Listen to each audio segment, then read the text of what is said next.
Mark my word, இந்த மாதிரி ஒரு படத்தை நீங்க கண்டிப்பா பார்த்திருக்க வாய்ப்பில்ல. என் கண்ணுலயும் படல.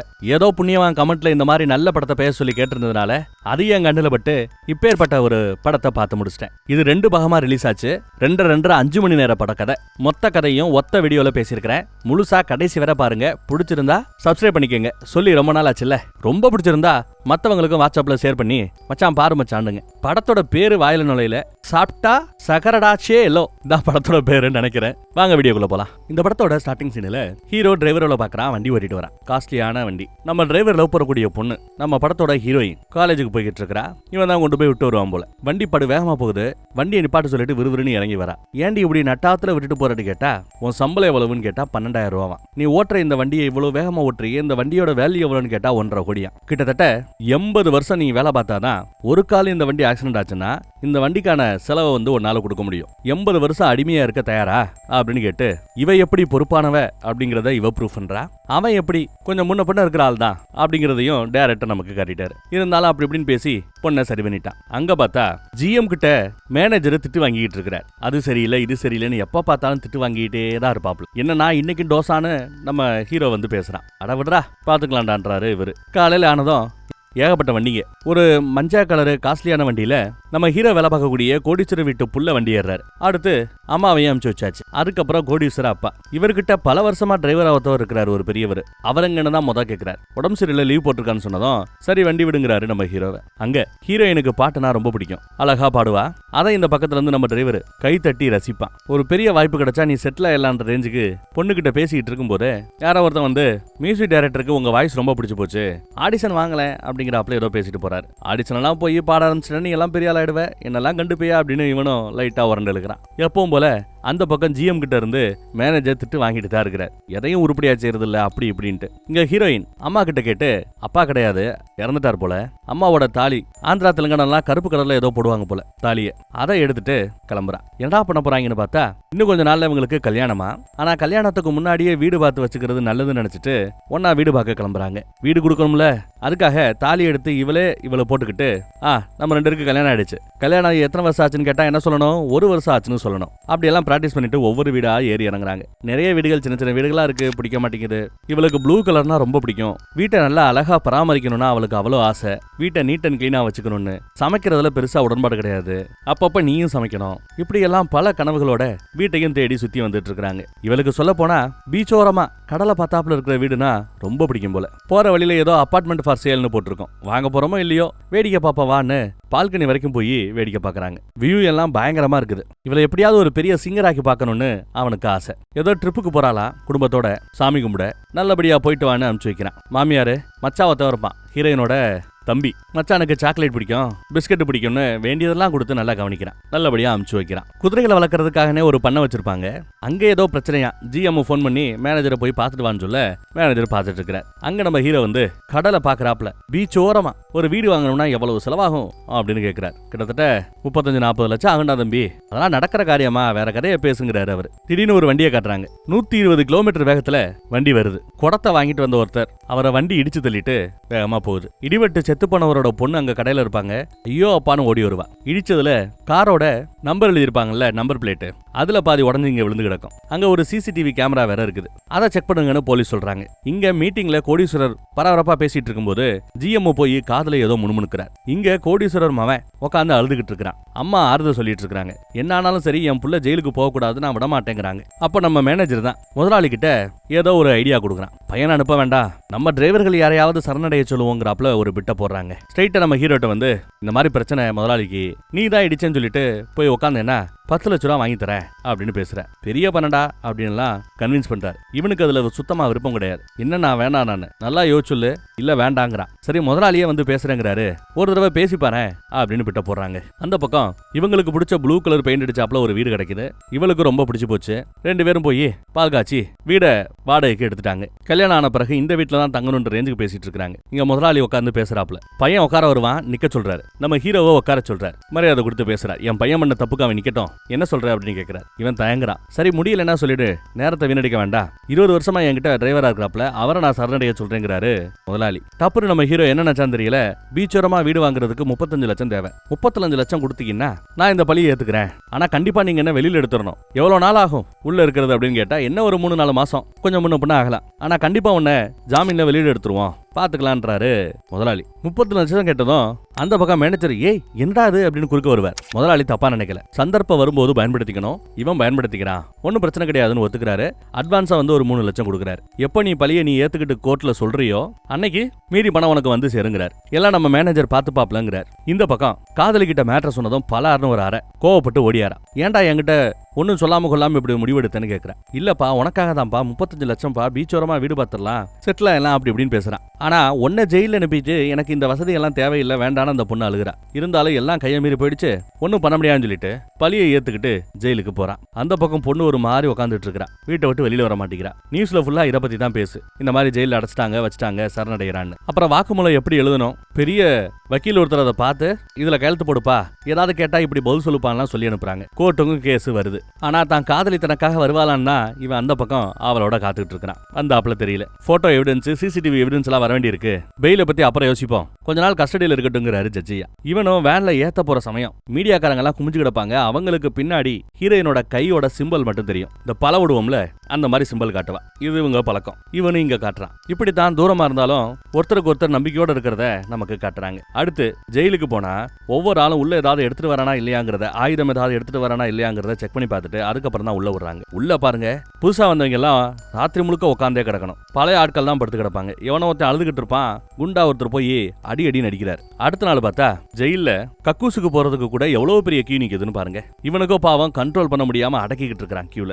அப்ப ஒருத்தன் வா தலைவர் கூப்பிடுறான்னு கூட்டு வரான். இங்க வந்து பார்த்தா ஜெயில 2 விதமான கேங் இருக்கு. அதுல ஒரு கேங்கோட லீடர் இவரு. நேத்தே அந்த கேங் இவனை தூக்க பார்த்துச்சு, நாம முந்திக்கிட்டோன்னு வந்து விட்டுட்டு போறான். வாப்பா தம்பி வா, ஜெயில பத்திலாம் உனக்கு தெரியாது, நான் சொல்லி கொடுக்குறேன் வா அப்படின்னு கூப்பிடுறாரு. இவங்கிட்ட நல்லபடியா பாசமா பழகுறார். ஆனா ஆள் கொஞ்சம் மார்க்கம் போல. இவனோட அப்படியே கையை கோர்த்துக்கிட்டு தான் கூட்டு போவேங்கிறார். நம்ம ஹீரோ கதை பிடிக்கல, தட்டி விடுறான். இருந்தாலும் வா தம்பி அப்படின்னு கையை கோர்த்துக்கிட்டு தான் போறார். ஒருத்தவன் சோத்த பார்த்துக்கிட்டே இருக்கிறான். இவன் தான் வெளி உலகத்துல என்ன நடக்குது ஏது நடக்குதுங்கிற நியூஸ் நமக்கு தெரிஞ்சுக்கிட்டு சொல்லுவான். அதோ அந்த பக்கம் பாரு, வெல்டிங், எலக்ட்ரிக்கல் ஒர்க்கு, நூலு கோர்க்கிறது, நூலு செய்யறதுன்னு ஒரு பெரிய ஃபேக்டரியே அந்த வெள்ளமுடிக்காரர் நடத்திட்டு இருக்கிறார். மோசமானவர், அவர்கிட்ட எல்லாம் போயிடாத அப்படின்னு சொல்றாப்ல. இங்க எல்லா சகல வசதியோட நான் நல்லா பாத்துக்கிறேங்கிறார். அதே மாதிரி இங்க போலீஸ்காரங்க மோஸ்ட்லி வெளியில தான் இருக்கிறாங்க. ஜெயிலேயே கைதிகளா இருக்கிறவங்கலயே சில கைதிகளை தேர்ந்தெடுத்து அவங்க கையில லத்திய கொடுத்துரும் போலீஸ். சின்ன சின்ன விஷயங்களை அவங்களே டீல் பண்ணிப்பாங்க. போலீஸ்காரங்க மாதிரி அவங்க மத்தவங்களை அடிச்சு ஒடுக்கி ஒரு கண்ட்ரோல்ல வச்சிருக்கிறதுக்காக ஒரு செட்டப் இது. லத்தியில அடிவானுங்க கையிலேயே லத்திய கொடுக்கும்போது தாம்பட்ட கஷ்டத்தை அவங்க புரிஞ்சுக்க மாட்டாங்க.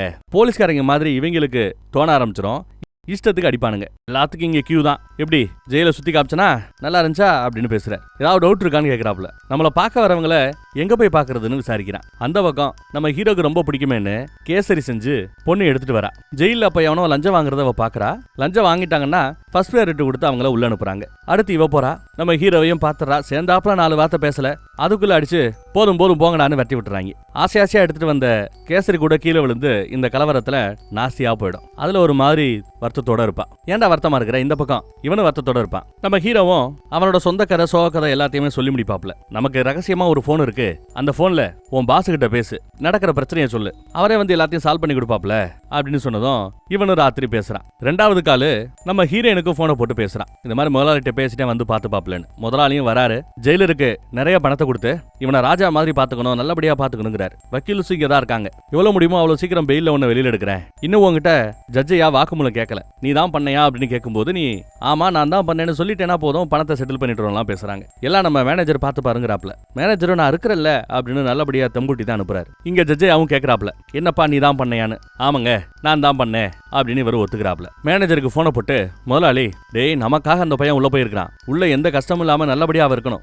பாத்துக்கணும் சொல்ல சரின்னு மேனேஜரும் சொல்றாரு. உள்ள இந்த கேங்கும் சரி போலீஸ்காரங்க தான் சொல்லிருப்பாங்க போல, இவனை நல்லபடியா பாத்துக்கோ, அவனுக்கு பின்னாடி ஒரு பெரிய கோடீஸ்வரர் இருக்கிறாரு அப்படின்னு சொல்லிருப்பாங்க போலீஸ்காரங்க. அதனாலதான் இந்த கேங் லீடரும் தலைமை ரொம்ப தளபதி மாதிரி நம்ம ஹீரோவை பாத்துக்கிறார். ஆனா விதியோட விளையாட்ட பாருங்க. நல்ல மனுஷன் அந்த முதலாளியோ ஹார்ட் அட்டாக்ல அடுத்த நாள் இறந்து போயிடுறார். நியூஸ்ல இது ஓட அதை கேட்ட நம்ம ஹீரோயின் ஷாக் ஆயிடுறா, அதிர்ந்து போறா. இனி அவனை எப்படி வெளியில எடுத்துட்டு வருதுன்னு ஒரு பயம். காலேஜ்ல பாட்டு போட்டி நடக்கும். அதுல பாட மைக் வரைக்கும் போனவ அதுக்கப்புறம் பாடாம ஓடியா இருந்துட்டா. நம்ம ஹீரோ ஜெயிலுக்கு போன பிறகு அவ பாடவே இல்லைன்னு தான் சொல்லணும். பாட மனசு வரல. அம்மா ஆறுதலா கட்டி பிடிக்கிறாங்க. நியூஸ்லயும் வந்துருது இந்த மாதிரி முதலாளி இறந்துட்டாருன்னு. அதை தலைவன் படிக்கிறான். பார்க்க வந்த இந்த பொண்ணு நம்ம ஹீரோ கிட்ட இந்த மாதிரி முதலாளி இறந்துட்டாருன்னு சொன்னதும் இவர் ரொம்ப வருத்தப்படுறான். ஐயோ இறந்துட்டாரு, நல்ல மனுஷனாச்சே, கொடுத்த வாக்க காப்பாத்த கூட ஆச்சேன்னு நம்ம நிலைமை என்னாகும்னு யோசிக்கல. அவருக்காக தான் உச்சி கொட்டுறான். ஒண்ணும் கவலைப்படாத, நான் அந்த அம்மாவை பார்த்து பேசுறேன்னு இந்த பொண்ணு சொல்றா. மேனேஜரை பார்த்து பேசுறேங்கிறா. இங்க ஜெயிலுக்குள்ள நிலைமை அப்படியே தலைகீழா மாறுது. தளபதி மாதிரி பாத்துக்கிட்டு இருந்த இந்த பயலை பிடிச்சி வெளியில தள்ளி விட்டு, உன் முதலாளியே செத்து போயிட்ட பிறகு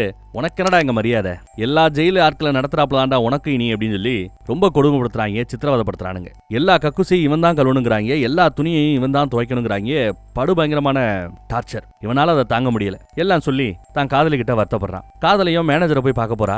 மேனேஜரு வேண்டா வெறுப்பா பேசுறான். நான் பாத்துக்கிறேம்மா, போமான்னு அனுப்பி வைக்கிறான். அங்க ஜெயில பார்த்தா புது பையன் ஒருத்தன் வந்திருப்பான். அவனை வலுக்கட்டாயமா ராத்திரி நேரம் அங்கிருந்து இழுத்துட்டு போறாங்க. என்ன விடுங்கிறாங்க. கேட்காம இழுத்து கொண்டு போய் தலைவன் கிட்ட வர்றாங்க. நான் சொன்னல தலைவன் ஒரு மாதிரின்னு. மேனேஜர் சப்போர்ட் இல்ல.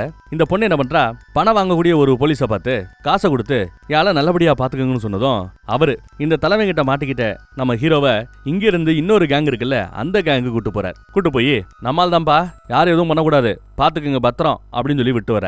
இந்த கேங்கு பக்கம் போயாச்சு. ஆனா ராத்திரி தலைவன் கிட்ட ஒருத்தவன் போனால ஒரு புது பையன், அவன் சூசைட் பண்ணிக்கிட்டாங்க. பாவம், அவ்வளவு கொடுமை பண்ணிருக்காங்க இந்த பையனை. ஹீரோக்கு இதெல்லாம் பார்த்து அள்ளு விட்டுரும். இப்பதான் எடுத்த முடிவு தப்புன்னு அவன் ஃபீல் பண்றான். அங்க இறந்து போனவருக்கு இறுதி அஞ்சலி நடக்கும். வக்கீல் கேப்பாப்ல, அந்த பையன் என்னாச்சு, பையனை நல்லபடியா பாத்துக்க சொல்லி பெயில எடுக்க சொல்லி எல்லாத்தையும் பண்ண சொல்லி இருக்கிறாரு உங்க புருஷன், என்ன பண்ணுன்னு வக்கீல் கேட்டா, என் புருஷன் என்ன சொன்னாரோ அதன்படி எல்லாம் நடக்கட்டும்னு அந்த அம்மா சொல்லிடும். சொல்லிட்டு அந்த பக்கம் போனதும் மேனேஜர் குறுக்க போறாங்க.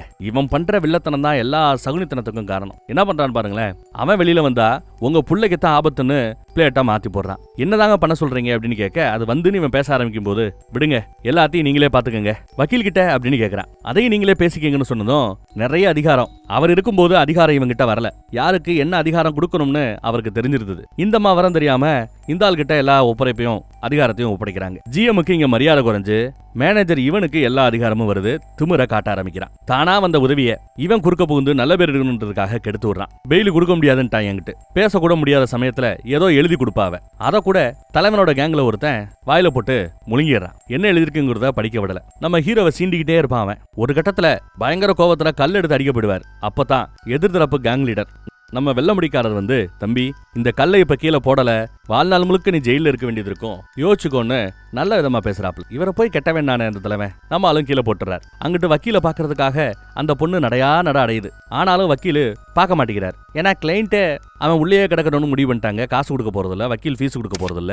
சும்மா அந்த பொண்ணு பாவா அலைஞ்சுக்கிட்டு இருக்கா. விரட்டி விடுங்கிறாரு வக்கீல். இங்க எதிர்த்தரப்பு கேங்க போய் வெள்ள முடிக்காரர்கிட்ட நான் இங்க வேலை செய்யறேங்கிறாப்ல. அவரோ இங்க இருக்கிற ஒவ்வொருத்தரும் என்ன தப்பு பண்ணி உள்ள வந்தாங்கிறத கேட்டு சொல்றாரு. நீ என்னப்பா தப்பு பண்ணுன்னு கேட்டா, நான் எந்த தப்பும் பண்ணலங்கிறான். அவர் ஒத்துக்க மாட்டேங்கிறார்.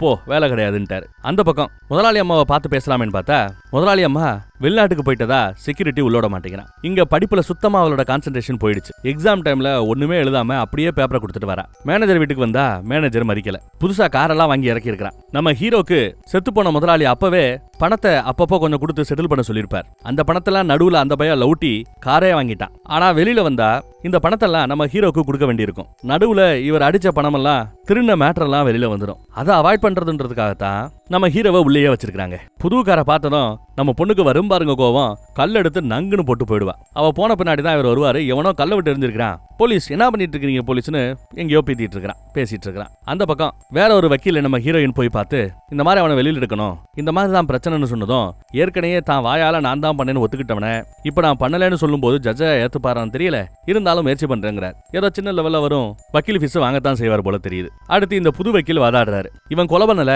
முதலாளியுடைய புள்ளதான் பண்ணாப்லன்னு வாதாடி பாக்குறாங்க. ஆனா இந்த பக்கம் பாதிக்கப்பட்ட செத்து போனார்ல ஒருத்தவர் ஆக்சிடென்ட்ல, அவரோட பொண்ணை கூப்பிட்டு, ஏமா வண்டி ஓட்டிக்கிட்டு இருந்தால நீ பாத்தியான்னு கேட்டா அந்த பொண்ணு பாக்கலங்குது. ஆனா பெரிய இடம், எனக்கெல்லாம் நீதி கிடைக்காதுன்னு வெளியில எல்லாரும் பேசுறாங்க. அன்னைக்கு நான் தான் பண்ணேன்னாரு, இன்னைக்கு நான் பண்ணலங்கிறாரு. பணம் விளையாடுது சார், எங்க அப்பா சாவுக்கு நியாயம் கிடைக்கணும்னு சொன்னதும் ஜட்ஜையா அப்படியெல்லாம் விட்டுற மாட்டோமா, நான் பாத்துக்கிறேமா அப்படிங்கிறார். ஜெயில மறுபடியும் வேலை கேட்கறான். இந்த தடவை தான் பண்ண தப்பு என்னன்னு ஒத்துக்கிறான். ரொம்ப ஷார்ட்டா செட்டில் ஆகணும்னு ஆசைப்பட்டு பணத்துக்காக ஒரு தப்பு பண்ணிட்டேங்கிறான். அவரும் சரி உண்மையை ஒத்துக்கிட்டானே சொல்லிட்டு வேலை கொடுக்குறார். எப்படி செய்யணும் எல்லாம் கத்து கொடுக்குறார். அவனும் கத்துக்கிட்டு செய்ய ஆரம்பிக்கிறான். அந்த பக்கம் படிப்பை நிப்பாட்டி விட்டு கிடைக்கிற வேலைக்கெல்லாம் அந்த பொண்ணு போய்கிட்டு இருக்கிறான். ஏன்னா வக்கீல் ஃபீஸ் கட்டணும். இவ காலேஜுக்கு போனா வக்கீலுக்கு யாரு காசு கொடுக்கறது, அவனை வெளியில எடுக்கிறதுக்காக வக்கீல் ஃபீஸுக்காக வேலையை விட்டுவிட்டு படிப்பை விட்டுவிட்டு வேலைக்கு போயிட்டா. அப்புறம் புதுசா இங்க ஒருத்தரோட அறிமுகம் கிடைக்குது. வெள்ளமுடிக்காரர், அந்த நல்ல கேங்ல இருக்கக்கூடிய ஒரு நல்ல மனுஷன். இவர் பொண்டாட்டி எல்லாம் கடமைக்குன்னு வந்து பார்த்துட்டு போவாலாம். ஆனா உன் காதலி ஒவ்வொரு தடவையும் வந்துட்டு கிளம்பும் போது திரும்பி பார்த்துட்டு தான் போறா, உன் மேல அம்புட்டு காதல்றா அவளுக்கு அப்படின்னு ஹீரோக்கு சப்போர்ட்டா அந்த பொண்ணுக்கு சப்போர்ட்டாவும் பேசுறாரு. இங்க வேலை பார்க்குற இடத்துல ஒரு டேப் ரெக்கார்டர் ஒன்னு இருக்கும். அதுல பாட்டு போட்டு எல்லாம் கேட்டுட்டு இருப்பாங்க. அதை பார்த்ததும் நம்ம ஹீரோக்கு ஒரு ஆசை, ஹீரோயினை டேப்ல ரெக்கார்ட் பண்ணி எதையாவது கொடுக்க சொல்லுவோம், அதை நாம இங்க ஜெயில இருக்கும்போது கேட்டுக்கலாம் அப்படின்னு ஒரு ஐடியா பண்றான். வக்கீல் காசுக்கு பத்தல, தான் கல்யாணத்துக்காக வச்சிருந்த நகைகளை கூட வித்து தான் ஃபீஸ் கட்ட வேண்டிய ஒரு சூழல். அம்மாக்கு இதெல்லாம் பிடிக்கல. போக போக ஜெயில கிடக்கிற அந்தவனுக்காக ஏன் இவ அப்படி கஷ்டப்படணுன்ற ரேஞ்சுக்கு அம்மா பேச ஆரம்பிக்கிறாங்க. இங்க வக்கீல் காசு போய்கிட்டு இருக்குது. கோர்ட்ல வச்சு தான் ஏதாவது ரெக்கார்ட் பண்ணி கொடு, அந்த ரெக்கார்டை நான் கேட்டுக்கிட்டு இருக்கிறேன் எல்லாம் பேசுறான். அவளும் அழகா ரெக்கார்ட் பண்ணி ஹீரோக்காக ஒரு பாட்டு பாடி நிறைய பேசி ஒரு ரெக்கார்டிங் கொடுக்குறா. இந்த கேசட்டை உன் ஆளு கொடுக்க சொன்னாப்லன்னு வக்கீல் கொண்டு வந்து கொடுக்குறாரு. இப்போ இந்த கேசட்டை உள்ள சேஃபா எடுத்துட்டு போனோம். பிடிக்காதவங்க தான் இங்க கியூல செக் பண்ணிட்டு இருக்காங்க. வேற கியூக்கு மாறுவான், அதை ஒருத்தன் பாத்துருவான். அப்ப அவங்கிட்ட மறைக்கிறாப்புல ஏதோ இருக்கு. தன்னை செக் பண்ண வராங்கன்னு தெரிஞ்சுக்கிட்டு முன்னாடி போன ஒரு பையில கேசட்டை போட்டு விட்டா. அந்த லைனை செக் பண்ணிட்டு இருக்கிறாரு இவங்க கேங்க ஆளு. அதனால கேசட் இருந்துமே ஒன்னும் பிரச்சனை இல்ல போன்னு அனுப்பிச்சிட்டாரு. கேசட் உள்ள போயிடுச்சு. இவனை செக் பண்ணி பாக்குறாங்க, இவங்கிட்ட எதுவும் இல்ல. இவன் உள்ள வந்துடுறான். கேசட் கிடைச்சிருச்சு. ஆனா பிளே பண்ணி பார்க்கலான்னு பார்த்தா ரெக்கார்டர் அங்க இல்ல, பிளேயர் இல்ல. பிளேயர் அங்க ஏதோ ஒரு ஃபங்க்ஷன் வச்சிருப்பாங்க ஒரு பாட்டு போடுறதுக்காக. பாட்டு முடிஞ்ச முன்னாடி டப்புன்னு இதை லவுட்டிட்டு வந்துடுறான். யாருக்கும் தெரியாம ஒரு இடத்துல வச்சு தான் காதலி இவனுக்காக பேசின விஷயங்கள் பாடின விஷயங்கள் எல்லாத்தையுமே அவன் கேட்டு ரசிக்கிறான். இது ஒண்ணுதான் அவனுக்கு நிம்மதியை கொடுத்துட்டு இருக்குது. இப்படி ஒளிய வச்சு தான் ஓட்டிக்கிட்டு இருப்பான். வீட்டுல வேற ஒரு கல்யாணம் பண்ணி வைக்கலாமேன்னு அம்மா முயற்சி பண்றாங்க. ஆனா அவ ஒத்துழைக்க மாட்டேங்கிறான். காதலியை பாக்குறதுக்காக ஜெயில அவன் காத்துக்கிட்டு இருந்தா காதலியுடைய அம்மா வந்து நிக்கிறாங்க. உன் வாழ்க்கை தான் இப்படி சீரழிஞ்சு போச்சு, என் பொண்ணு வாழ்க்கையாவது நிம்மதியா இருக்கட்டும், என் பொண்ணோட பிரேக்கப் பண்ணிடு, என் பொண்ணை விட்டுருன்னு கெஞ்சிட்டு போறாங்க. அந்த நினைப்பிலேயே இவன் வேலை பார்த்துட்டு இருந்தவன் கையில வெட்டுப்பட்டுரும். ஹாஸ்பிட்டல்ல கட்டெல்லாம் போட்டு விட்டு அனுப்புறாங்க. நிலைமை கையமீறுது.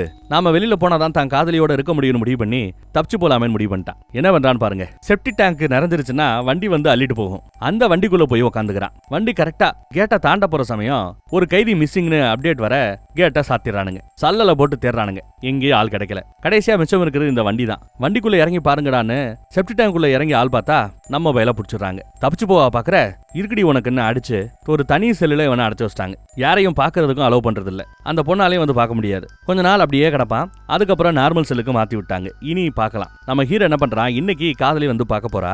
ஒரு லெட்டர் இன்னைக்கு எழுதுறான். இன்னைக்கு தான் உன்னோட நான் பார்க்க போற கடைசி சந்திப்பு. இதுக்கப்புறம் நீ ஜெயிலுக்கு என்ன பார்க்கணும்னு சொல்லி அலைய வேண்டாம். இதோட நாம பிரேக்கப் பண்ணிப்போம். நானே சொல்றேன், நீ ஒரு நல்ல கல்யாணம் பண்ணிக்கிட்டு செட்டில் ஆகு. உனக்காக இல்லாட்டியும் உன் தம்பிக்காக உன் அம்மாவுக்காக நீ இதை செஞ்சாகணும். நான் எடுத்த தப்பான முடிவுக்கு நான் ஒரு ஆள் தான் தண்டனை அனுபவிக்கணும், நீ அனுபவிக்க கூடாதுன்னு ஒரு லெட்டரை எழுதி போஸ்ட் பண்ணிட்டு அதுக்கப்புறம் தான் இந்த பொண்ணை வந்து பார்த்து பேசுறான். நல்லபடியா பார்த்து பேசி அனுப்பிச்சுடுவான். ஆனா இதுதான் கடைசி சந்திப்புன்னு அவளுக்கு தெரியல. வீட்டுக்கு போய் அங்க லெட்டர் வந்ததை படிச்சு பார்த்துட்டு ஓன்னு அழுகிறா. அதுக்கப்புறம் பாக்குறதுக்கு பல தடவை முயற்சி பண்ணுவா. ஆனா நம்ம ஹீரோ பார்க்க போக மாட்டான். அவளாவது நிம்மதியா இருக்கட்டுமேனு முடிவு பண்ணியாச்சு. அங்க ஓன்னு அழுதுகிட்டு இருப்பா. பிரேக்கப்போட அந்த கொடுமை அந்த வலியை தாங்கிக்க முடியாம அம்மா கூட போய் படுத்துக்கிட்டு அழுகிறா. அம்மா ஆறுதல் சொல்லிட்டு இருக்காங்க. அடுத்து தம்பிக்காக வாழணும், அம்மாக்காக வாழணும். கோர்ட்டுல பார்த்தா நம்ம ஹீரோ நிரபராதின்னு நிரூபிக்க அவர் வக்கீல் தவறிவிட்டார். அதனால இவனுக்கு இவ பண்ண தப்புக்கு தண்டனையா 10 ஆண்டு கடுங்காவல் தண்டனை விதிக்கிறேன்ட்டாங்க. முடிஞ்சு போச்சா 10 வருஷம். இந்த பக்கம் சூசைட் பண்ணிக்கலான்னு கூட அந்த பொண்ணு முயற்சி பண்ணுவா. ஆனா கடைசி நிமிஷத்துல தான் தம்பியுடைய அந்த முகம் வந்து போக அந்த முடிவை கைவிட்டுறா. பொண்ணு பார்க்க வராங்க. அம்மாக்கு ரொம்ப பிடிச்சு போச்சு. அதனால இவளும் ஓ இஷ்டம் சொல்லிவிட்டு தலையாட்டிட்டா. நம்ம ஹீரோக்கு நிம்மதி தரக்கூடிய ஒரே ஒரு விஷயம் அந்த பிளேயர் தான். அதையும் தலைவன் என்ன பண்றான், தண்ணிக்குள்ள விட்டு அப்படியே முக்கிய எடுக்கிறான். நம்ம ஹீரோவை வெறுப்பேத்தி ராகிங் பண்றதுக்காக இவர் பண்ண இந்த பிரச்சனை பின்னால இவருக்கே மிகப்பெரிய ஆபத்தா போய் முடிய போதுன்னு அன்னைக்கே அவனுக்கு தெரியல. தண்ணிக்குள்ள விட்டு எடுத்ததுல பிளேயர் காலி. ஆனா உள்ள இருந்த கேசட்டை மட்டும் நம்ம சித்தப்பு நல்லபடியா காப்பாத்தி கொண்டு வந்து ஹீரோ கிட்ட ஒப்படைக்கிறார். ஹீரோக்கு ரொம்ப பிடிச்சு போச்சு. சித்தப்புவை கட்டி பிடிச்சு கதறான். நீதான் அப்போ எனக்கு எல்லாம் அப்படின்னு கதறான். அப்புறம் கொஞ்ச நாள் வேலை பார்த்துட்டு இருப்பான். ஜெயிலர் ஏதோ புதுசா ஒரு ஸ்கீமை அனௌன்ஸ் பண்றாரு. நீங்க நல்லபடியா வேலை பார்த்து உழைச்சு ஜெயில நல்ல உங்க வாழ்க்கையோட முன்னேற்றத்துக்கு வேலை பார்த்தீங்கன்னா உங்களுக்கு தரக்கூடிய சம்பளம் வந்து இந்த கார்டுல ஏறிட்டு இருக்கும். இந்த பணத்தை வச்சு நீங்க உங்க வீட்டு ஆளுகிட்ட பேசிக்கலான்னு ஒரு ஸ்கீமை கொண்டு வராங்க. இவனும் கஷ்டப்பட்டு உழைச்சு அந்த ஸ்கீமுக்குள்ள போய் கால் பண்றான். பொண்ணோட லேண்ட்லைன் நம்பருக்கு. எடுக்கிறது மச்சான் தான். எப்படா இருக்க, நல்லபடியா இருக்கான்னு கேட்க அவனும் மாமா நல்லா இருக்கேன் மாமா அப்படி எல்லாம் பேசிட்டு இருக்கிறாப்ல. எங்கடா அக்கான்னு கேட்டா அக்காக்கு கல்யாணம் ஆக போகுது, நாங்கெல்லாம் கிளம்பிட்டு இருக்கோம்னு சொன்னதும் ஒன்னு பண்றியா, நான் போன் பண்ண விஷயத்த உங்க அக்காட்ட சொல்லாத, எனக்கு ப்ராமிஸ் பண்ணு, உங்க அக்கா கிட்ட சொல்லக்கூடாதுன்னு சொல்லிடுறான். அவனும் சரின்னு ப்ராமிஸ் பண்ணிடுறான். அக்கா கேட்கும் போதும் சொல்லல. எல்லாம் முடிஞ்சு போச்சு அப்படின்னு பயங்கர கோவத்துல வருவான். அந்த கோவத்தை யாரு மேலேயாவது காட்டணும்ல.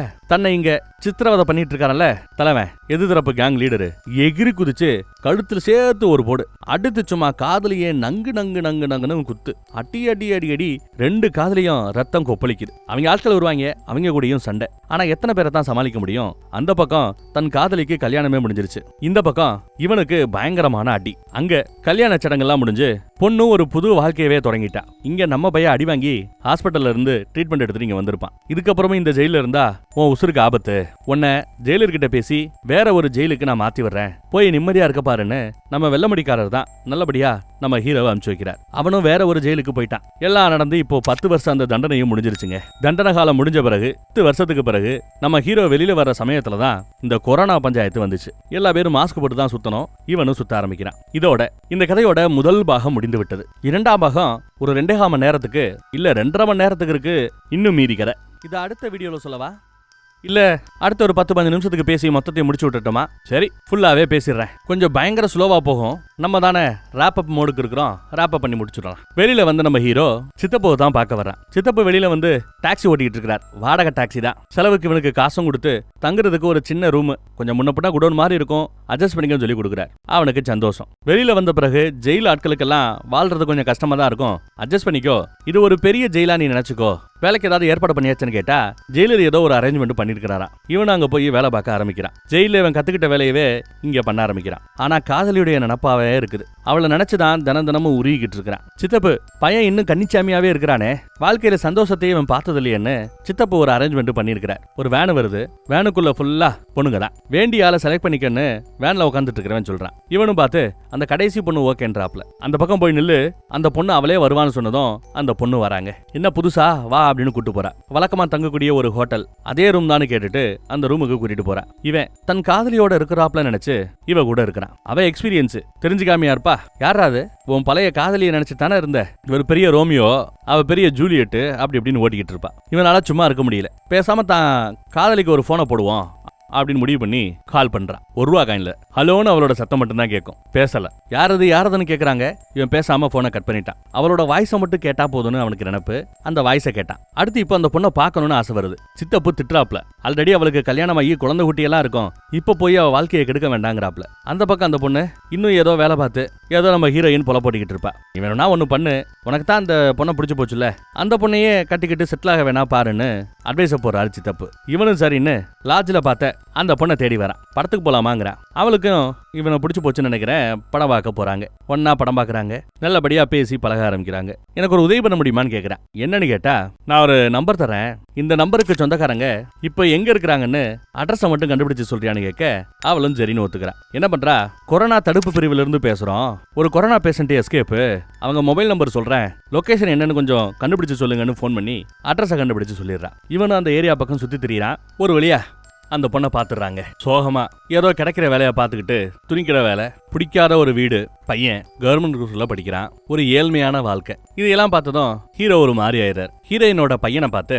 பிளே கிரவுண்ட் ஏரியா பக்கம் ஸ்கூலுக்கு பக்கத்திலேயே அந்த பையன் கிட்ட பேச ஆரம்பிக்கிறாரு. கொஞ்சம் கொஞ்சமா அந்த பையன் கூட பழக ஆரம்பிக்கிறாரு. அம்மாவையும் பையனையும் ஃபாலோ பண்ணிட்டு இவரும் வராரு. இப்போ வீடு பக்கத்துல வந்துட்டாப்ல. இதுதான் வீடுன்னு தெரிஞ்சுக்கிட்டாரு. இவங்க வீட்டுல இருந்து கொஞ்சம் தூரத்துல ஒரு ட்ரெயின் பொட்டி அனாமத்தா கிடக்கும். அங்க இருந்து அங்க உட்காந்து நாள் முழுக்க இவளை நோட்ட வர்றதுலயே இவன் காலத்தை போக்கிக்கிட்டு இருக்கிறான். அவ படுற கஷ்டத்தை எல்லாத்தையும் சித்தப்பிட்ட சொன்னதும் சித்தப்புக்கு கோவம் வரும். ஏதோ பண்ணிட்டு போறாடா, உனக்கு என்னடா வந்துச்சு, நீ உன் வாழ்க்கையா பாடுறாங்கிறாரு. இவன் கேப்பானா, கேட்க மாட்டான். அப்புறம் நம்ம ஹீரோயினோட புருஷன் அவன் ராத்திரி சரக்கு அடிச்சுட்டு வீட்டுக்கு வரத பாக்குறார். அடுத்த நாள் அப்ப சரக்கடிக்க ஒயின் ஷாப்புக்கு போவான்னு ஒயின் ஷாப்புக்கும் ஃபாலோ பண்ணி போய் பாக்குறார். ஒரு குடிகாரனா இருக்கிறான். இந்த பக்கம் இந்த பொண்ணு கூடயும் நம்ம ஹீரோ குடும்பம் நடத்த ஆரம்பிச்சிட்டான். 10 வருஷத்துக்கு முன்னாடி வீடு பார்க்க போகும்போது கருப்பு கலர்ல தாலி ஒண்ணு வச்சிருப்பான்ல, அதை இன்னும் பத்திரமா வச்சிருப்பான். அதை இந்த பொண்ணு போட்டு அழகு பாக்குறான். நமக்கெல்லாம் இந்த மாதிரி கல்யாணம் குழந்தை குட்டின்னு ஒரு வாழ்க்கை அமையுமான்ட்டு ஒரு ஹோட்டலுக்கு சித்தப்பா கூட்டு வந்துட்டு, இங்க மீன் சூப்பரா இருக்கும், வா வந்து சாப்பிடுன்னு கூட உட்கார வைக்கிறான். மீனும் வருது. சாப்பிட்டு பார்த்தா நல்லாவே இல்ல. எத்தனை நாள் பழைய மீனடா சமைச்சு போடுறீங்க, குப்புரா முதலாளி ஏன்னு பிரச்சனை பண்ண ஆரம்பிக்க சித்தப்பு சத்தம் போடாத, இது என் ஆளோட புருஷனோட ஹோட்டல்னு சொன்னதும் இவரை அருந்து போறாரு. டேய் தன் திரவடா உனக்கு அட்வைஸ் பண்ணேன், திருந்தவே மாட்டியாடா அப்படின்னு கேட்கிறாப்ல. வாடான்னு கிளம்புறாங்க. நம்ம ஹீரோ என்ன பண்ணிருப்பான், புருஷனோட சாவியை ஆட்டைய போட்டுருவான் பார்ல. சாவியில் என்ன பொண்டாட்டிக்கு போனை போட்டு கேட்க பொண்டாட்டிக்கு பயங்கர கோவம் வரும். உறவாக்கிற புருஷனை வச்சுக்கிட்டு என்ன பண்றதுன்னு தெரியாம கோவப்படுறான். இருந்தாலும் இவகிட்ட ஒரு சாவி இருக்கும்ல, அரை போய் டூப்ளிகேட் சாவி போடுறா. டூப்ளிகேட் சாவியை புருஷன் கிட்ட கொடுப்பா. ஆனா அதே சாவி கிட்ட அச்சு இருக்கும்ல, அந்த ஆள்கிட்ட போய் எக்ஸ்ட்ரா ஒரு சாவியை போட்டு நம்ம ஹீரோ வாங்கிட்டு இப்ப வீட்டுக்குள்ளேயே புகுந்துட்டான். யாரும் இல்லாத சமயம் வீட்டுக்குள்ள போய் சுத்தியும் முத்தியும் பாக்குறான். இவளுக்கு அவளுக்கு பிடிச்ச நீல கலர் பெயிண்ட் இல்ல. வீடு வெளிச்சமா இருக்கணும், அவளுக்கு வீடு பயங்கர இருட்டா இருக்குது. வீட சுத்தமொத்தமா வச்சிருக்கணும். வீடு முழுக்க ஏகப்பட்ட ஐட்டங்கள் கிடக்குது, குடோன் மாதிரி. பிடிக்காத ஒரு வாழ்க்கையை தான் வாழ்ந்துகிட்டு இருக்காங்கிறத நம்ம ஹீரோ புரிஞ்சுக்கிறான். ஆல்பம் எல்லாம் செக் பண்ணி பாக்குறான். இவங்க கல்யாண ஆல்பம், குழந்தை ஆல்பம் எல்லாம் இருக்குது. ஆனா தன் சம்பந்தப்பட்ட நினைவுகள் எதுவுமே இவகிட்ட இல்லையான்னு மேல இருக்கிற பொட்டி எல்லாத்தையும் எடுத்து செக் பண்ணி பார்த்தா ஒரு சின்ன பொட்டிக்குள்ள இவன் சம்பந்தப்பட்ட அந்த நினைவுகள் எல்லாம் பூட்டப்பட்டு இருக்குது. அதையெல்லாம் பார்த்ததும் பரவாயில்ல, தன்னை இன்னும் எங்கேயோ ஒரு மூலையில அவன் நினைச்சுக்கிட்டு தான் இருக்காங்கிறத நினைச்சு இவளுக்கு சந்தோஷம், நம்ம ஹீரோக்கு சந்தோஷம். அதே சமயம் அந்த பக்கம் பையனை கூட்டிட்டு அம்மா வந்துடுறாங்க. கொல்லப்புறத்து கதவை திறந்துட்டு இவன் எஸ்கேப் ஆயிடுவான். அதை யாரோ பார்த்துட்டு யாரா அது நில்றான்னு சொல்லிட்டு விரட்டிட்டு வராங்க. பக்கத்துல வந்து பார்த்த பின்னாடி தான் தெரியுது அது நம்ம ஹீரோயினோட தம்பி, நம்ம ஹீரோக்கு மச்சான். மாமா நீங்க என்ன இங்க அப்படின்னு கேட்கிறாரு. அப்புறம் அவன் ஆட்டோ ஓட்டிக்கிட்டு இருக்கான் போல. என்ன நடந்துச்சுன்னு இத்தனை வருஷத்துல நடந்த விஷயம் எல்லாத்தையும் சொல்றாப்ல. எங்க அக்கா கட்டிக்கிட்ட அந்த மாமா ரொம்ப நல்ல மாமா, நீங்க நினைக்கிறாப்ல எல்லாம் இல்ல, குடிகாரரா இப்பதான் மாறினார். ஒரு காலத்துல ஹோட்டல் ஜேஜேன்னு நடந்துச்சு, நல்லபடியா எங்க அக்காவை பாத்துக்கிட்டாரு, நல்ல வசதியான வாழ்க்கை தான். ஆனா அதுக்கப்புறம் பிசினஸ் லாஸ், வட்டிக்கு மேல வட்டின்னு இப்போ 75 லட்சம் ரூபாய் கடன் இருக்குதான். சரக்கடிச்சு ஆளே ஒரு மாதிரியா மாறிக்கிட்டு இருக்காப்லன்னு எல்லாத்தையும் சொல்றான். அப்புறம் குழந்தை ஒட்டின்னு ஆயிடுச்சு, இதுக்கப்புறமே எங்க அக்காவை டிஸ்டர்ப் பண்ண வேண்டாம், நீங்க ஏன் வீட்டுக்குள்ள வந்தீங்க அப்படிங்கறத நான் கேட்க மாட்டேன், ஆனா இன்னொரு தடவை எங்க அக்கா வீட்டுக்குள்ள போகாதீங்கன்னு மட்டும் சொல்றேன். நம்ம ஆளும் சரின்ட்டாப்ல. உங்க அக்கா பாடுறாளான்னு கேட்டா எப்ப நீங்க ஜெயிலுக்கு போனீங்களோ அதோட அவ பாட்டை நிப்பாட்டிட்டான்னு வருத்தத்தோட சொல்றான். இங்க பார்ல அந்த புருஷன் கூட நம்ம ஹீரோ கொஞ்சம் நல்லபடியா பேசி ஃப்ரெண்டாக ஆரம்பிக்கிறார். இருந்தாலும் இவனை கொன்னுட்டா காதலியோட வாழலாமேன்னு இவனுக்கு ஒரு எண்ணம். உச்சா போய்கிட்டு இருந்த அந்த பயல பள்ளத்துக்குள்ள தள்ளி விட்டுறாரு. அடிபட்டு மயங்கி கிடக்குறாப்ல. இருந்தாலும் நம்ம ஹீரோக்கு மனசு கேட்காம இவனை தூக்கி கொண்டு போய் ஹாஸ்பிட்டல்ல சேர்த்து விடுறாரு. காதலிக்கு உதவி பண்ணணும், ஆனா தான் பண்றது கூட அவளுக்கு தெரியக்கூடாது. அவ வாழ்க்கை சுமூகமா அமையணும்னு முடிவு பண்ணிட்டான். மொதல் வேலையா இவங்க வீட்டுக்குள்ள வெளிச்சத்தை பாய்ச்சறான். எப்படி ஒரு பெரிய பேனரை போட்டு சூரிய வெளிச்சத்தை அடைச்சு வச்சிருப்பாங்க. பேனரை கிழிச்சு விட்டுறாரு நம்ம ஹீரோ. வீட்டுக்குள்ள வெளிச்சம் வந்ததும் அவளுக்கு அது சந்தோஷம். அங்க பையன் கூட நல்லபடியா நம்ம ஹீரோ பழக ஆரம்பிக்கிறார். கேசரி பையனுக்கு ரொம்ப பிடிக்கும்னு செஞ்சு கொடுத்துருக்காங்க. டேய் நீ மட்டும் தனியா தின்ற, அங்கிளுக்கு கொடுக்க மாட்டியாடான்னு கேட்டதும் இந்தாங்க சாப்பிடுக்கணும் இவனும் சாப்பிட்டு பாக்குறான். பல வருஷத்துக்கு பிறகு அதே டேஸ்ட். 2-3 வாய் லபக்கு அமுக்குவான். ஃபுல்லா நீங்களே தின்றாதீங்க, எனக்கு கொஞ்சம் கொடுக்கன்னு கேட்கறான். பையனை ரொம்ப பிடிச்சு போகுது நம்ம ஹீரோக்கு. அந்த பக்கம் அந்த பொண்ணோடையும் இவன் இருக்கத்தான் செய்யறான். இவளோட வண்டி ரிப்பேரா கிடக்கும், மெக்கானிக் ஷாப்புக்கு விட்டுருப்பாங்க. நிறைய செலவு வரும், இவனே எல்லாத்தையும் சரி பண்ணி கொடுப்பான். இது அங்க சொல்லிக்க வேண்டான்றான். இவ டெய்லி தண்ணி பிடிக்க போற இடத்துல எல்லாரும் பாட்டு கேட்கறாப்ல ஒரு ப்ளூடூத் ஸ்பீக்கரை செட் பண்ணி பாட்டெல்லாம் போட்டு விடுவான். அப்படியாவது இவ பாட ஆரம்பிச்சிட மாட்டாளா, பழையபடி சந்தோஷமா இருக்க மாட்டாளான்னு எதிர்பார்க்கறான். ஆனா அவ அதை கண்டுக்கல. அப்புறம் ஹெட்போனை வாங்கி தம்பிட்ட கொடுத்து டேய் மச்சான் உங்க அக்காட்ட கொடுறாங்கிறான். என்னது இது தேவையில்லாத வேலை பாக்குறீங்கன்னு சொல்லிட்டு வாங்கிட்டு சரின்னு போய் கிஃப்டா கொடுக்குறாப்ல. ஆனா அக்கா நம்ப மாட்டேங்கிறா. ஏண்டா ஆட்டோல யாரோ விட்டுட்டு போயிட்டாங்க, இதை கிஃப்ட்னு எனக்கு கொடுக்குறியான்னு தான் அவங்க கேட்கறாங்க. அங்க பார்ல ஒரு காலத்துல எப்படி வாழ்ந்த நானு இப்ப எப்படி மாறுன்ற கதையெல்லாம் புருஷங்காரன் புலம்பிக்கிட்டு இருக்கான். புருஷங்காரன் ஒரு மசாஜ் பார்லருக்கு அடிக்கடி போறத ஹீரோ பாத்துறாப்ல. மசாஜ் பார்லருக்குள்ள போறான்னா அவன் கெட்டவனா இருக்கணும், தான் பொண்டாட்டிக்கு துரோகம் பண்றவனா இருக்கணும். ஆனா அப்பேற்பட்ட ஆள் மாதிரி தெரியலையேன்னு இவனுக்கு டவுட். அதை தெரிஞ்சுக்கணுன்றதுக்காக சைடு கிட்ட போய் உதவி கேட்கறான். ஒரு ஆள் நல்லவனா கெட்டவனான்னு தெரிஞ்சுக்கணும்னு. சரின்னு இவனும் ஹெல்ப் பண்றதுக்கு போறான். அவனோட ஹோட்டல்லயே போய் சாப்பிடுறது, பம்புக்குனே சிக்னல் கொடுக்கறது, காசு கொடுக்கும்போது லைட்டா தொட்டு பாக்குறது, விசுக்குன்னு கையெடுத்துறாப்ல. அப்ப பையன் நல்லா வேணும் தெரிஞ்சு போச்சு. போன் பண்ணி இந்த மாதிரி அவர் நல்ல மனுஷன் சொன்னதும் அந்த பக்கம் ஹீரோ நல்லா செக் பண்ணியா, நல்லா செக் பண்ணேன்னு கேட்டா இதுக்கு மேல அவனை செக் பண்றா இருந்தா ரூம் தான் புக் பண்ணணும், வைட் ஆஃப் போனு போனை வச்சுறாங்க. கோவப்படுறாங்க. தன்னை அடுத்த ஸ்டேஜ்ல இவன் பார்க்க மாட்டேங்கிறான், இன்னும் சைடாவே பாக்குறான்னு அந்த பொண்ணுக்கு கொஞ்சம் ஒரு மாதிரியா இருக்கு. கொடுத்த கடனுக்கு வட்டி வரலன்னு சொல்லி ஒரு 3-4 ரவுடிய உள்ள புகுந்து இருந்த எல்லாத்தையும் தூக்கி போட்டு உடைக்கிறானுங்க. இப்ப இந்த கடன் பிரச்சனையும் சால்வ் பண்ணணும். இப்பதான் புருஷன் கூட நல்லா பழகிட்டாப்ல இல்ல. சரக்கு வாங்கிட்டு வந்துட்டு ஹோட்டல்லையே ஷட்டை சாத்திட்டு ராத்திரி ஒன்னா சரக்கு அடிக்க ஆரம்பிக்கிறாங்க. பேசாம புருஷங்காரனை கொண்டுலாமேன்னு மனுஷ புத்தி தானே, குரங்கு புத்தி அப்படி எப்படி மாறி தானே வரும். கொண்டுலாமேன்னு முடிவு பண்ணி பூச்சி மருந்தை கொண்டு வந்திருப்பான். ஒண்ணுல கலந்து இந்தாங்க குடிங்கன்னு அந்த பக்கம் தள்ளி வைப்பான். அந்த மனுஷன் அந்நேரமா பார்த்து தான் பொண்டாட்டியை எந்த ரேஞ்சுக்கு நேசிக்கிறேங்கிறதையும் தான் பையன் தான் இல்லாம இருக்க மாட்டாங்கிறதையும் எப்படி ஜாம்னு ராணி மாதிரி அவளை பாத்துக்கிட்டேன், இப்போ அவளை சந்தோஷமா வச்சுக்க முடியலையேன்னு எவ்வளவு கஷ்டமா இருக்கு தெரியுமான்னு மாதிரி அழ ஆரம்பிக்க பேச ஆரம்பிக்க இதையெல்லாம் கேட்டதும் இந்த மனுஷன் சாகக்கூடிய ஆள் இல்ல, இவரை திருத்தி ஒரு நல்ல வாழ்க்கைக்கு கொண்டு போனா தன் காதலி கடைசி வரை சந்தோஷமா இருப்பா அப்படின்னு ஒரு நம்பிக்கை வந்த பிறகு விஷ ஊத்துற அந்த ஐட்டத்தை இவன் தான் பக்கம் மாத்திடுறான். அப்புறம் ஏதோ தெரியாத்தனமா கீழே விழுந்து தட்டுனாப்ல ஆக்ஷனை போட்டு கொட்டிடுறான். ஒன்னும் பிரச்சனை இல்ல, வேற கிளாஸ் தரேன்னு சொல்லிட்டு வேற கிளாஸ் கொடுக்குறாரு. அப்படியே சாப்பிட்டுட்டு அடுத்து என்ன பண்ணணும்னு முடிவு பண்றாங்க. கடனை அடைக்கணும். அவ்வளவு பெரிய பணத்துக்கு எங்க போறதுன்னு யோசிச்சா ஃப்ளோல நம்ம சித்தப்பு உன்னை 10 வருஷத்துக்கு ஜெயில அனுப்பி கண்டுக்காம இருந்தாங்கல்ல, அவங்கள கேள்றான்னு லைட்டா பிட்ட போட்டதும் தான் சரின்னு நம்ம ஹீரோவும் முடிவு பண்ற. அவங்க கம்பெனிக்கு வெளியில போய் நிப்பாப்ல. கரெக்டா அம்மாவும் பையனும் உள்ள போகும்போது சத்தம் போட்டு அவங்களோட கவனத்தை தன் பக்கம் திருப்புறார். ஆனாலும் அவங்க பெருசா கண்டுக்கல. இப்போ நம்ம மேனேஜரு அவன் ஜிஎம் ஆயிட்டான், ஜெனரல் மேனேஜர் ஆயிட்டான். இந்த அம்மாவை கைக்குள்ள போட்டுக்கிட்டு அடிச்சு விரட்டு, இப்பேற்பட்ட ஆளே எனக்கு தெரியாதுன்னு தான் சுய புத்தியை காட்ட ஆரம்பிச்சிட்டான். இது செம காண்டாகும் நம்ம ஹீரோவுக்கு. ஒரு நாள் இவங்க வண்டி கிளம்பிட்டு இருக்கும்போது வண்டிக்கு குறுக்கால வந்து நிக்கிறான். பையன் கூப்பிட்டு தான் கையில போட்டிருந்த ஒரு காஸ்ட்லியான வாட்ச், இந்த வாட்சை கொடுத்துட்டு இதோட எங்களை டிஸ்டர்ப் பண்ணாதன்னு சொல்லிட்டு போறார். அந்த வாட்சை அடமானம் வச்சோம்னா கொஞ்சம் காசு தேரும், அடமானம் வைக்கலாமேன்னு ஒரு அடகு கடைக்கு போறாங்க. சித்தப்பா தான் ஃபர்ஸ்ட் போவாரு.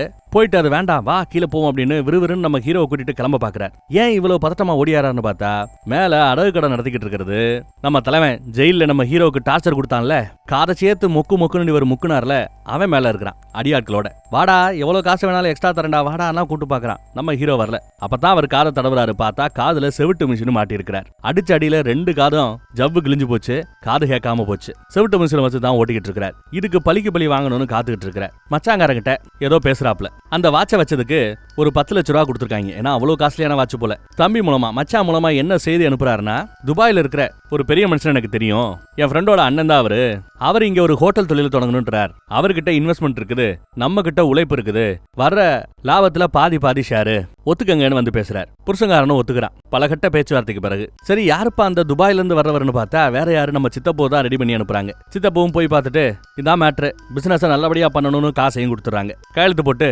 நல்லபடியா ஹோட்டலையும் ஆரம்பிக்கிறாங்க. இந்த பக்கம் சைடு கூடையும் தான் நல்லபடியா பழகிட்டு இருக்கிறான். ஒரு நாள் ஹீரோயின் நடந்து போகும்போது ஒரு நாய் வவ்வன்னு குலைக்கும். அதுக்கே ராத்திரி விச வச்சு நாயை கொன்னுறான். வில்லனோட அடியால் ஒருத்தன் நம்ம ஹீரோ இந்த ஏரியா பக்கம் சுத்துறது, ஒரு வீட்டையே நோட்ட விட்டுட்டு இருக்கிறத ஏதோ ஆள் இருக்கு போலன்னு கெஸ் பண்ணிட்டான். அத முதலாளி கிட்ட சொல்லிருப்பான் போல. வில்லன் போனை போட்டு என்ன ஆள் இருக்காமே கூட்டுவாப்பா நான் பாத்துக்கிறேன்னு ஒரு மாதிரியா பேசுறாரு. அடிக்கடி இவனை வாட்ச் பண்ண வேற சொல்லிருக்காரு. வாட்ச் பண்ணுவாங்க. பயப்படாம அவங்க கிட்டேயே வந்து அவங்களோட லைட்டர் எடுத்து சிகரெட்டை பத்த வைக்கிறாரு. அந்த ரேஞ்சுக்கு கெத்தாயிடுச்சு. இப்படித்தான் அந்த பலனஞ்சு போயிருந்த ரயில் பெட்டியில இருந்து காதலோட வீட்டை நோட்ட விட்டுட்டு இருப்பான். டப்புன்னு வெளிப்பக்கமா ஒருத்தவன் லாக்க போடுறாங்க. அடியால் ஒருத்தன். அந்த வீட்டை தான் நோட்ட விடுறியா, இப்பயே இன்ஃபர்மேஷனை பாஸ் பண்ணிடுறேன்னு போனை போட்டு வில்லனோட இன்னொரு அடியாளுக்கு போனை போட்டு இந்த மாதிரி வீட்டை கண்டுபிடிச்சிட்டேன் சொல்றேன்னு சொல்லியிருப்பான். ஆனா நம்ம ஹீரோ விடுறாப்புல தெரியல. ராத்திரி ஃபாலோ பண்ணிட்டே வராரு. அடுத்த நாள் காலையில பார்த்தா இவன் பணமா தொங்குறான் ரோட்டுக்கு மத்தியில. சோழியை முடிச்சு விட்டாருன்னு அர்த்தம். வில்லனெல்லாம் வந்து பாப்பாங்க. ராத்திரி இந்த மாதிரி வீட்டை கண்டுபிடிச்சேன்னு சொன்னா, காலையில வீட்டை காட்டுறேன்னு சொன்னா, அதுக்குள்ள தூக்குல தொங்கிட்டான்னு சொன்னதும்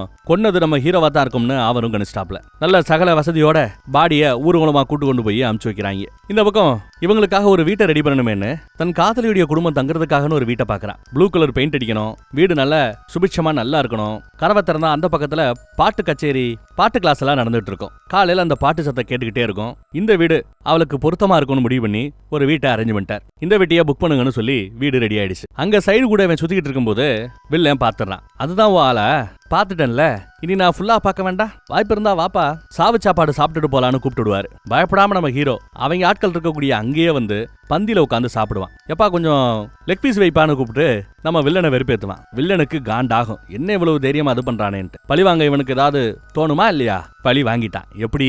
அதே ஹோட்டல்ல அதே ரூம் நம்பர்ல இப்போ அவன் இருக்கான். போன் பண்ணி இந்த பொண்ணு போன் எடுக்கலன்னு சொல்லிட்டு பதறிக்கிட்டு ஓடியாரான். ஓடியாந்து வந்து பார்த்தா பாத்ரூம்குள்ள இருந்து வில்லன் வெளியில வராங்க. எல்லாம் முடிஞ்சிருச்சு. இப்படி ஒண்ணும் பெருசா இல்லையே அப்படின்னு பேசிட்டு அடிக்கடி வருவேன் இந்த அணு காசை விட்டு எறிஞ்சிட்டு போறாங்க. இவனை அனுட்சணமும் சித்திரவதை பண்ணணும்னு அவன் முடிவு பண்ணியிருக்கான். இந்த பொண்ணு இதை ஒன்னும் பெருசா எடுத்துக்கல. அது வந்து நீ விளக்கம் சொல்ல வரும்போது கூட விளக்கம் தேவையில்லை அப்படிங்கிறா. இப்போ ஹோட்டலுக்கு அட்வான்ஸ் எல்லாம் புக் பண்ணி ரெனோவேஷன் வேலை நடந்துட்டு இருக்குது. இன்னும் பணம் பத்தாது, பணம் வேணும். பணம் கொடுக்க வேண்டிய ஆட்கள் இவங்க தான். ஏன்னா இவனோட வாழ்க்கையே போச்சு. என்ன பண்றான், அந்த கோடீஸ்வரோட பையன் இருப்பான்ல, அவன் வேலையை முடிச்சுட்டு கார்ல ஏறும்போது காருக்குள்ள ஒரு கடிநாயை இறக்கி விட்டுட்டு கதவை திறக்க முடியாம பிடிச்சுக்கிறான். கொஞ்ச நேரத்துல கடிச்சு கொதறிடுது. அதுக்கப்புறம் கிளம்பி போனதும் எல்லாரும் ஓடியாந்து முதலாளியை காப்பாத்தி ஹாஸ்பிட்டல்ல சேர்த்து விடுறாங்க. ட்ரீட்மெண்ட் எல்லாம் அந்த அம்மா பார்த்துட்டு வெளியில வரும்போது பேத்தி கூட இவன் உட்காந்து பேசிட்டு இருக்கிறான். பயந்து போயிடுது அந்த அம்மா. என்னடா வேணும் அப்படின்னு கேக்குது. நஷ்ட ஈடு வேணுங்கிறான். இன்ன வேலைகள் செய்யணும், இதுக்கப்புறம் நான் டிஸ்டர்ப் பண்ண மாட்டேன்னு வாக்கு கொடுக்குறாரு நம்ம ஹீரோ. உங்க புருஷன் மாதிரி நானு கொடுத்த வாக்குக்காக உசிரியே கொடுப்பேன்னு சொன்னதும் அந்த அம்மாவும் இவனை நம்பி சரின்னு பேசினபடி நிறைய பணம் கொடுக்குது. அதுக்கப்புறம் ரொம்ப முக்கியமா போலீஸ்காரங்க கிட்ட நம்ம ஜிஎம் விட்டு இப்ப மேனேஜரா இருந்தவரு இப்ப ப்ரொமோட் ஆயிட்டார்ல துரோகம் பண்ணவரு, அவரை விட்டு போலீஸ்காரங்களுக்கு காசு கொடுத்து போலீஸ் வந்து சில பொய் கேஸுகளை போட்டு பழைய கேஸை வச்சு வில்லனை தூக்கி உள்ள வைக்குது. வில்லன் ஜெயிலுக்கு போயிட்டார். தன்னை உள்ள வச்சதுக்கு பின்னாடி பெரிய ஆள் யாரோ இருக்கிறாங்கன்னு அவருக்கும் சந்தேகம். அதோட நிக்கல, ஜிஎம் துரோகம் பண்ணிருக்கான்ல பழைய மேனேஜர், அவரை பழி வாங்கணும். ஏற்கனவே பணம் வந்துருச்சு, வில்லனை தூக்கி போலீஸ்ல போட்டுறதுக்கு அந்த அம்மா ஹெல்ப் பண்ணிருக்கு. கடைசியா இந்த ஆளை ஒரு பாலடைஞ்ச ஒரு இடத்துக்கு இந்த அட்ரஸுக்கு மட்டும் அனுப்பிச்சு விடுங்க, அதுக்கப்புறம் அந்த ஆளை நீங்க தேடவே வேண்டாம்னு சொல்லியிருக்கோம். அந்த அம்மா ஏதோ ரியல் எஸ்டேட்டுக்கு ப்ராப்பர்ட்டி வாங்கணும்னு சொல்லிட்டு இவரை அந்த அட்ரஸுக்கு அனுப்பிச்சு விட்டுட்டு போனை கட் பண்ணிடுது. என்ன பேசிட்டு இருக்கும்போதே போனை கட் ஆயிருச்சுன்னு திரும்பி பார்த்தா நம்ம ஹீரோ பார்த்ததும் பயந்து போயிடுவான். மயக்க மருந்த போட்டு அப்படியே அங்க இருந்த ஒரு தொட்டிக்குள்ள இவரை இறக்கி வச்சு மூடிட்டாங்க. வெளியில லாக்க போட்டான். டெய்லி ஒரு வேளை சோறு போடுறேன், இல்ல 2 நாளைக்கு ஒரு வேளை சோறு போடுறேன், ஜெயில் வாழ்க்கை எப்படி இருக்குறத நீ தெரிஞ்சுக்க வேண்டாம் அப்படின்னு உள்ள அடைச்சி வச்சிட்டாப்ல. துரோகம் பண்ண ஆளுக்கு இது வேண்டும் தான். ஆனாலும் மரியாதையா அண்ணே அண்ணன் தான் கூப்பிடுறாப்ல. பழையபடியே அப்ப கூப்பிட்டாப்லயே என் ஆளு பாடணும், அவ பாடுற வரைக்கும் நீ உள்ளதான் கிடக்கணும்னு டாப்ல. நாட்கள் உருண்டோடுது. அந்த பக்கம் பையன் கூட நல்லபடியா பேசி பழகிட்டு தான் இருக்கிறாப்ல. பையன்கிட்ட ஏதோ ஒரு பாட்டு போட்டிக்கான நோட்டீஸ் ஒன்னு இருக்கும், அதை கொடுத்து விடுவார். அதை பார்த்துட்டு இந்த பொண்ணு பாட ஆரம்பிப்பாளா அப்படின்னு பார்த்தா பாட ஆரம்பிக்கல. எக்ஸ்ட்ராவும் படம் வந்துச்சுல, அதை வச்சு ஒரு பெரிய ஹோட்டல் ஆரம்பிச்சாச்சு. ஹோட்டல் நல்லபடியா சிறப்பா ஃபங்க்ஷன் எல்லாம் வச்சு திறக்கிறாங்க. ஹோட்டல் புனித் திறந்து பட்டாச்சு. ஸ்வீட் எடுத்துக்கங்கன்னு அந்த அம்மா கொடுக்கும். இன்னொரு ஸ்வீட் கிடைக்குமான்னு வாங்கி நம்ம ஹீரோக்காக கொண்டு வந்திருக்கிறாரு சித்தப்பு. சாப்பிட்டுட்டு ஸ்வீட் சூப்பரா இருக்குங்கிறா. ஃபுல்ல பல நாள் கிடக்குறாப்ல. மேனேஜரு தாடியெல்லாம் வளர்ந்து போய் என்ன பேசாம கொண்டுடுன்னு கதறிக்கிட்டு இருக்கிறார். பாட்டு பாடுற வரைக்கும் உனக்கு அதுவும் கிடையாது அப்படிங்கிறான் அவன். ஒரு நாள் திடீர்னு நம்ம ஹீரோக்கு போன் கால் வருது. யார்கிட்ட இருந்து? புருஷங்கார்ட்ட இருந்து. தல வார்த்தல அப்படின்னு கூப்பிட்டு வரேன். என்னன்னு பார்த்தா துபாயில இருந்து வந்தாரு அப்படி இப்படின்னு சொன்னாங்க. கடைசியில பார்த்தா இங்க லோக்கல்ல வாடகை வண்டியை ஓட்டிக்கிட்டு இருக்கிறாப்ல. இந்த ஆளு ஏன் எனக்கு உதவி பண்ணணும், ஏன் அவ்வளவு காசு போட்டு ஒரு ஹோட்டல்ல நடத்துறதுக்கு வரணும், ஏதோ ஒரு நோக்கத்தோட தான் வந்திருக்கிறாப்ல. என்னன்னு நான் தெரிஞ்சுக்கணும். என்ன உங்க ஸ்டைல விசாரிங்க. நான் விசாரிச்சா எந்த பதிலையும் சொல்ல மாட்டேங்கிறாப்லன்னு சட்டரை சாத்திட்டு வந்தா வாங்க வேற இடத்துக்கு கூட்டு போறணும், இங்க வேற இடத்துக்கு கூட்டு போறாங்க. ஒரு பாலடைஞ்ச இடம், இங்க வச்சா விசாரிக்க போறீங்கன்னு புருஷங்காரன் கேட்கறான். அதே சமயம் என்ன விட்டுன்னு சத்தம். யாருன்னு பார்த்தா நம்ம மேனேஜர் சத்தம் உள்ள இருந்து கேக்குது. அதை பார்த்ததும் புருஷங்காரனுக்கு பயம். நீங்க விசாரிக்கவே வேண்டாம்ப்பா, தோட நான் கிளம்பிடுறேன்னு புருஷன் கிளம்ப பார்த்தா அட இரு புருஷா அப்படின்னு உட்கார வச்சு மேட்டர் எல்லாத்தையும் விலைக்கு சொல்றாங்க. உசுறு குசுரா இவங்க எப்படி எல்லாம் லவ் பண்ணாங்க, என்ன நடந்துச்சு, ஒரு பொய் புகார்ல எப்படி இவன் ஜெயிலுக்கு போனா, அதுக்கப்புறம் எப்படி இப்ப அவன் பணத்தை திரட்டினா, எப்படி உங்களுக்காக வீடு பார்த்தான், உங்களுக்காக ஒரு ஹோட்டல் ஆரம்பிச்சு கொடுத்தான், இவ்வளவும் பண்ணியிருக்கிறான். இப்ப கடைசியா அவன் இருக்கிற மட்டும் ஒன்னே ஒண்ணுதான், அவ பாடணும். எப்ப அவ பாட ஆரம்பிக்கிறாளோ அப்ப இருந்து இவன் ஒதுங்கிப்பான் அப்படின்னு எல்லாம் பேசியாச்சு. பாட வைக்கிறதுக்கு உதவி பண்ணு, நான் ஒதுங்கிக்கிறேங்கிறாரு. புருஷங்காரன் ஒத்துக்கிறான். ஆனா ஒரு கண்டிஷன் புருஷங்காரன் சொல்றாரு. அது என்னன்னா, என் பொண்டாட்டியுடைய வாய்ஸை ரெக்கார்ட் பண்ண ஒரு கேசட் அவங்கிட்ட இருக்குல்ல, அந்த கேசட் எனக்கு வேணும்னு கேட்கிறான். கரெக்டு தான் சித்தப்பு சொல்றாப்புல, கரெக்டா தான் பேசுறாப்புல. எப்பா அவர் பொண்டாட்டி கேசட் உனக்கு இருக்கு, குடு, அதான் பாட்டு பாட வைக்கிறேங்கிறார்ல, நல்லா பாத்துக்கிறேங்கிறார்ல, குடுன்னு கேசட்டை வாங்கி இந்த பக்கம் மாத்தி கொடுத்து புருஷங்காரனும் சார் இன்னும் சம்மதிச்சிட்டார். பாட வைக்கிறதுக்காக பொண்டாட்டிட்ட பேசி இந்த மாதிரி போட்டியில நீ பங்கெடுக்கணும், பாடணும் அப்படி இப்படி எல்லாம் பேசிட்டு இருக்கிறார். இந்த பக்கம் இன்னும் நம்ம பழைய காதலியா மறக்கலன்னு சொல்லிவிட்டு அந்த பொண்ணு அந்த நினைவா வச்சிருந்த சில ஐட்டங்கள் இருக்கும்ல, எல்லாத்தையும் போட்டு கொளுத்தி விட்டுறா. அதையெல்லாம் பார்த்து இவன் செம காண்டாயிடுறான். காண்டாயி ஒரு காலமும் நீயே என் பழைய ஆளோட என் பழைய காதலியுடைய இடத்துக்கு உன்னால வரவே முடியாதுரி போடின்னு கழுத்தை பிடிச்சி வெளியில தள்ளி விட்டுறார். அந்த பொண்ணுக்கு பயங்கர அழுக கோபம். அப்பேற்பட்ட அழகியா அந்த ஜூலியட்டு பாக்கணும்னு சொல்லிட்டு அவ வேலை பார்க்கற துணி கடைக்கு வந்து துணி எடுக்கிறாப்புல வந்து நிக்கிறா. துணியெல்லாம் வாங்காம பெரிய ரதி இவளுக்காக ஓவரா பண்றாம அப்படின்னு கோவம். பத்தாவதுக்கு வில்லன் அப்சரா தேட்டர்னு ஒரு தேட்டர் இங்க நடத்திட்டு இருக்கிறாராம். ஏதாவது ஒண்ணுனா என் தேட்டருக்கு வான்னு அப்பயே ரூம் போட்டு வந்திருந்தால சொல்லியிருப்பான். பழைய காதலி மேல இவளுக்கு இருக்கிற அந்த கோவம் பொறாம எந்த இடத்துலயும் எந்த காலத்திலயும் அவ இடத்துக்கு நீ வர முடியாதுன்னு கழுத்தை பிடிச்சு தள்ளி விட்டதுல செம்ம காண்டாயி அப்சரா தேட்டர் நோக்கி அவ வருவா. அதே சமயம் இந்த பக்கம் வில்ல அவனுக்கு இந்த பழைய காதலி கதையெல்லாம் தெரியாது இல்லையா, இந்த பொண்ணை தூக்கிட்டு வர சொல்லி ஆட்கள் அமைச்சு வச்சிருப்பாங்க. ஆட்கள் எல்லாம் அந்த பக்கம் போனா இந்த பக்கம் ஆடு தானா வந்து மாட்டுது. அதுக்கப்புறம் இல்ல தப்பு பண்றோன்னு புரிஞ்சுக்கிட்டு உட்காந்து அழுதுட்டு கிளம்பி போற சமயம் வாமா நான் ஆறுதல் சொல்றேன் வான்னு இந்த பொண்ணை பிடிச்சு கட்டி போட்டானுங்க. இங்க அவளை பாட வைக்கிறதுக்காக டிவி ப்ரோக்ராம் வரைக்கும் புருஷங்காரன் கூட்டி வந்துட்டான். போனை போட்டு இந்த மாதிரி ஆளை நான் பிடிச்சி வச்சிருக்கேன்னு சொன்னதும் ஹீரோ பதறி போய் இங்க ஓடியாருவார். இவ்வளவு தூரம் பண்ணது பழைய காதலிய பாட வைக்கிறதுக்காக. அவ பாட போற அந்த தருணம் அந்த பாட்டை கேட்கணும்னு ஆசைப்பட்டாங்க இருந்துட்டு இருந்திருப்பான். ஆனா இந்த பக்கம் இவளுக்கு ஒரு ஆபத்துன்னு சொன்னதும் அதை விட அது முக்கியம் இல்ல இவதான் முக்கியம் சொல்லிட்டு கிளம்பி வர்றான். இங்க வந்து பார்த்தா ரவுடி பயங்கர பிரச்சனை பண்ணிட்டு இருப்பாரு. எல்லாத்தையும் அடிச்சு தள்ளுவான். கண்ணில் கிடைக்கிறத வச்செல்லாம் அடி, கிடைக்கிற ஆட்களோட சண்டை பயங்கரமா நடக்கும். சண்டை நல்லா அடி வாங்குவான், நல்லா அடி கொடுக்கவும் செய்வான். எங்கடாவான்னு கேட்டுதான் அடி. ஆனாலும் அவன் இருக்கிற இடத்த சொல்ல மாட்டாங்க. உயிர் பயத்தையே காட்ட ஆரம்பிச்சிட்டான். அவர் ஓடுவாரு, டே அடியாட்களா எங்கடா இருக்கீங்க வாங்கடான்னு கூப்பிடுறாரு. அடியாட்களும் முதுமுதுன்னு வருவாங்க. அவங்க கூடயும் சண்டை. ஒவ்வொருத்தங்க கூடயும் என்ன அடி வாங்குறதாலும் என்ன அடி வாங்குறான். அந்த இடமே பயங்கர கலவர பூமியா இருக்கும். அந்த பக்கம் அந்த பொண்ணு பாட்டு பாட மைக்கு பக்கத்துல வரைக்கும் போயிட்டா, ஆடிஷன் வரைக்கும் போயிட்டா. இந்த பக்கம் அடி வாங்கி நகர முடியாத நிலைமையில நம்ம ஹீரோ கிடக்குற. அப்பையும் பசங்களோட சண்டை போட்டுட்டு போராடிக்கிட்டு கிடக்கிறதுல வச்செல்லாம் கொண்டுகிட்டு இருக்கும்போது கரெக்டா அந்த பக்கத்துல அந்த பொண்ணை வாயை கட்டி கையை கட்டி போட்டு வச்சிருக்கிறத நம்ம ஹீரோ பாத்துறாங்க. ஆனா ஏற்கனவே ஏகப்பட்ட குத்து வாங்கிட்டான். இன்னும் கொஞ்ச நேரத்துல சாக போறான். எல்லா அடியாட்களையும் கொண்டுட்டான். மிச்சம் இருக்கிறது வில்ல மட்டும்தான். அவங்கிட்ட துப்பாக்கி இருக்கும். துப்பாக்கியோட வந்து நிக்கிறான். வேணாண்டா பேசி தித்துக்கலாம்டா அப்படின்னு சொல்லுவாரு. என்னதரா பேச வேண்டிய கிடக்குன்னு திரும்பி பார்த்ததும் மரண பயத்துல இந்த பக்கம் நம்ம ஹீரோயின் பாட ஆரம்பிப்பா. ஒரு 2 வரி தான் பாடுவா, அழுகு வந்துடும், அழுதுட்டு கிளம்பிடுவா. அதே சமயம் அங்க உடம்புல 2 புல்லட் இறங்கிடுச்சுங்க. சுட்டுட்டான் வில்ல. செத்துட்டியாடான்னு வில்லத்தனத்தோட உச்சத்துக்கு அவர் பக்கத்துல வந்து பாப்பார். அந்த பக்கம் அந்த பொண்ணு கதறிக்கிட்டு இருப்பா. ஒன்னும் கதறாத, அவன் இடத்துல இருந்து நான் உன்ன நல்லபடியா பாத்துக்கிறேன், என்ன புள்ள சொல்றேன்னு கேட்க சாகர திருவாயில அங்க கிடைச்ச ஒரு ஐட்டத்தை வச்சு நச்சுன்னு ஒரு போடு. ஆளு ஆணு பாத்துல விழுவாரு. விழுந்தவரை சும்மா சதக்கு சதக்கு சதக்கு சதக்கு சதக்குன்னு அடிச்சு நல்லி ரொம்ப கொடூரமா அவரை கொலை பண்ணிடுறான். அவ்வளவுதான், வில்லனும் அவுட்.